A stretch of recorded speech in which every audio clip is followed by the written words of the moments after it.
বাড়িতে যদি এরকম একটি নষ্ট সিম অথবা নষ্ট তালা থাকে তাহলে কখনোই ফেলে দিবেন না। এই নষ্ট সিম আর এই নষ্ট তালা দিয়েই আপনি হাজার হাজার টাকা বাঁচাতে পারবেন। কিভাবে চলুন দেখিয়ে দিচ্ছি। তো দেখেন, এরকম নষ্ট সিম আর নষ্ট তালা দিয়ে আপনি এমন একটা জিনিস বানাতে পারবেন যে জিনিস দিয়ে আপনি ফ্রিতে ইন্টারনেট চালাতে পারবেন। ভিডিওটা সম্পূর্ণ দেখুন কিভাবে এই জিনিস বানানো হয়। তো তার জন্য আরও দুইটা চাবি লাগবে, কিছু তার লাগবে আর এরকম একটি ডাটা কেবল লাগবে। আপনারা একটু ভিডিওটা দেখতে থাকুন, শেষ পর্যন্ত প্রায় জিনিসটি তৈরি হয়ে গেছে।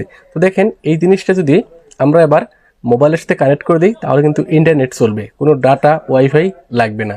শুধুমাত্র এই জিনিসটা দিয়েই ইন্টারনেট চালাতে পারবেন। তো দেখেন, ইন্টারনেট কিন্তু চলতেও আছে। এরকম নষ্ট তালা আর সিম দিয়ে বানানো এই জিনিস দিয়ে কি সত্যি ইন্টারনেট চলবে সেটা কমেন্ট বক্সে লিখে জানাবেন।